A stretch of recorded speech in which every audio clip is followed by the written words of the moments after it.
Hey friends, welcome back to my channel, and this is a juicy episode that everybody's been wanting to know about who my sperm donor is.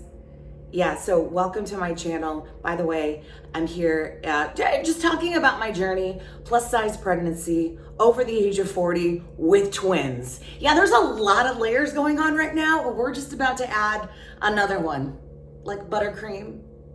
Oh my God, let's not talk about cake. I can't have cake right now. And I'll talk about that in a later episode. So make sure you go ahead and subscribe as we get into it. Oh, by the way, if you haven't seen my previous videos on how to get pregnant on your own as a single mother by choice, check out the video above. Okay, it'll break it all down for you. But let's talk about sperm donors. Before we even get started, I just want to say I may have played the game of clickbait just a little bit. You might have seen my main photo. It was me and this guy. Now, is this guy my sperm donor? That be a no. It is some guy that I randomly met in Madrid. Spent a couple hours with. So congratulations, sir. You are not the father. Even though he probably wishes he could have been that night, but I digress. So as I was talking earlier about sperm donor options, I decided to explore all the different ways that I could find a sperm donor. So number one, of course, I went hard on dating, okay? I went 10 straight years of trying to find a partner that I would want to have a child with, raise a family, and have a lifelong partner, right? Not only to have children with, but, to fall in love, to have that dream. And that was one thing that I actually struggled with too, with really deciding to be a single mother by choice, is that I have to go through pregnancy by myself. Now, I'm an independent woman, but I did have that dream, that Cinderella dream where I was gonna meet my Prince Charming, and then we were gonna be, taking pregnancy photos out in the middle of a field somewhere, and I'm wearing a flower crown. But that's not happening. So I had to let that dream die. And that is another thing, maybe we can talk about in another episode, about being a single mother by choice and the emotions that go along with it. So in the beginning, about 5 or 6 years into dating, I wasn't really mentioning it a lot that I wanted to be a mom because I felt like it scared a lot of people. And then I'd eventually bring it up and it would. And I'm honestly fine with that because listen, you don't want to have a child, that's cool. Was I a little quick to tell people about it? Maybe. But once I hit about 35, I really didn't give AF anymore. I was like, listen, do you want to have a kid or what's up? Not necessarily with me right now, but do you want to have a child at some point? Because I thought it was really important for me not to waste their time, and I don't want them wasting mine, more importantly. And so as I was talking about wanting to have babies, dudes were actually offering the guys that I was dating that they would get me pregnant. Now, I always felt like it was a little weird for people to offer to get you pregnant because that just doesn't seem responsible. And that doesn't seem like maybe transfer into a responsible parent. One guy was like, we would make beautiful babies together. One guy was like, let's go half on a baby. It's cool. Let's do it. Who does that? I'm sure there are people out there that do. I'm just not the one. I will never forget one moment. I went out with my friends, I think, and I had been drinking way too much. And this is when I was living in Chicago. And I went to this little bar down the street. It was called the Green Mill. It was actually one of the oldest jazz clubs, I think, in the country. It was Al Capone's little hot spot. Anyways, I loved it because they played jazz until 5 in the morning. So everybody wanted to go home at 1. I went out to the bar down the street till 4. And I sent a text message to a guy that I kind of dated a little bit, and then we just became friends. And I hadn't talked to him in like 4 or 5 years. And I hit him up and I'm like, hey, I was wondering if I wanted to get pregnant, would you be my sperm donor? And he wrote me back immediately. And he said, absolutely. I know how bad you want to be a mother. And I would be more than happy to be your donor. And I was like, oh my God, that is so sweet. And I said, okay, well, we'll have to figure this out. I don't know if we want to see each other when I come back to Portland, or maybe, we can fly you out to Chicago and you can have a good weekend out here. I don't know. Let's think about it. And he's like, okay, whatever you want to do, my offer will always stand. And I'm like, oh my God. Oh my God. So sweet for him to say that. But on the flip side, I did have feelings for this person at one point, and I got to thinking, would this mess with me mentally? Would this bother me that I have a child with somebody that I had liked in the past? And he also has other kids, so then my children would have siblings. How do I feel about that? Would I be honest with my child about his father? Like, there's a lot of moving parts there. So as much as that offer was so sweet, in fact, that was probably one of the nicest things anybody has ever said to me. Sorry, I'm getting a little emotional. I think it was the offer still stands part that was like really sweet. And will always stand. And that's what I loved. So after looking at all of my options, and boy, did I have a lot, okay?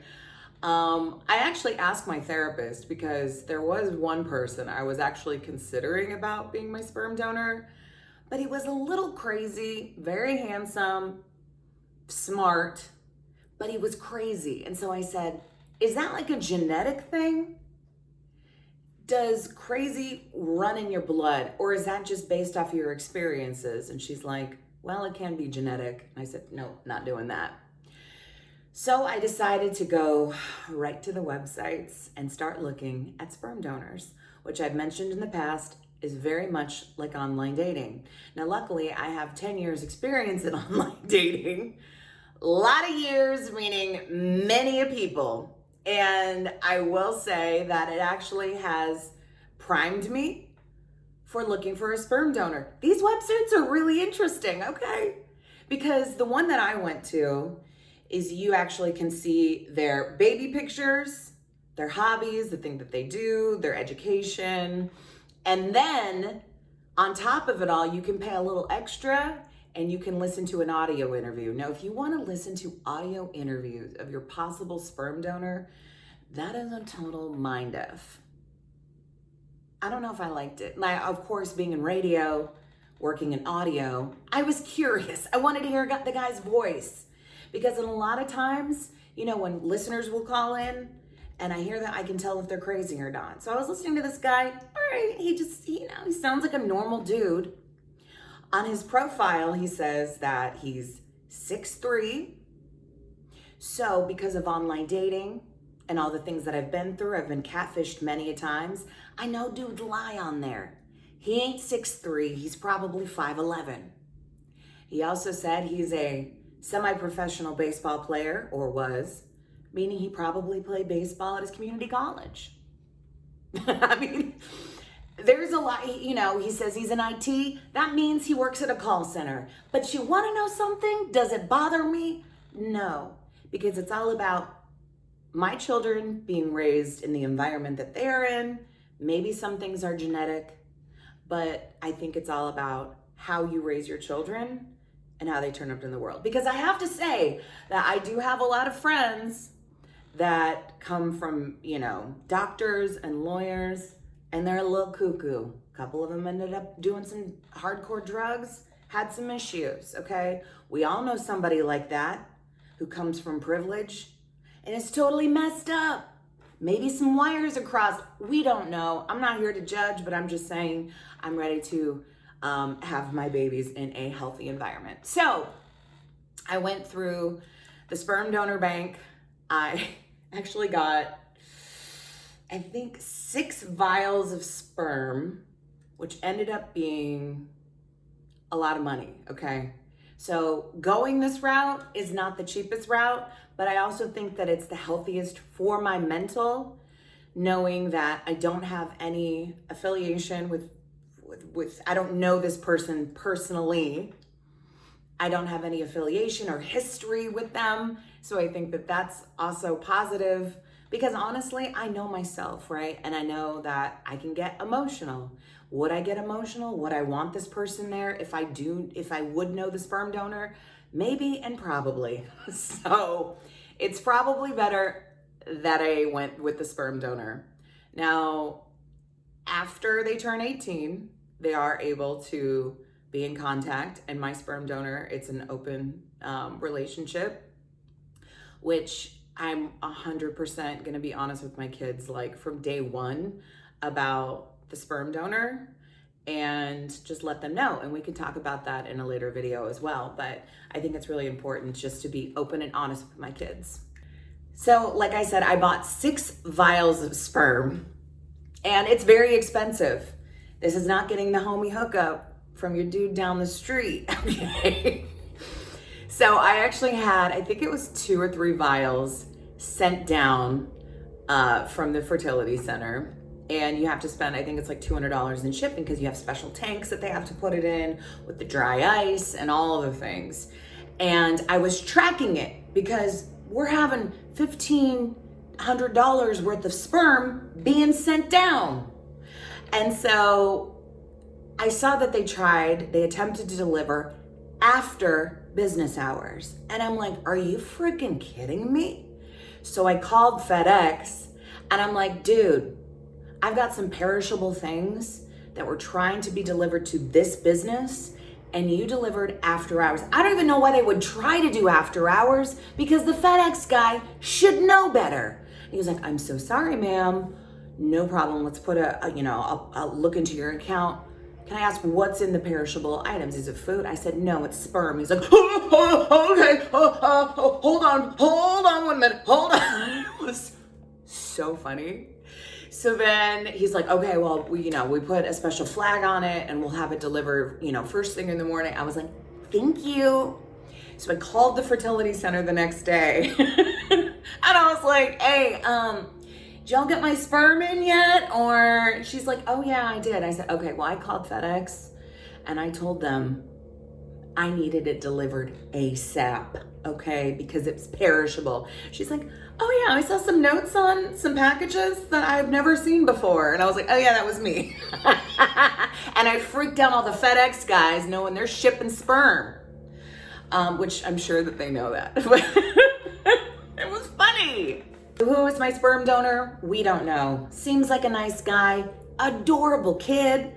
Isn't that what really matters? And they're gonna have a bomb-ass mom. So stick around, because in 18 years, I'll reveal who the baby daddy is.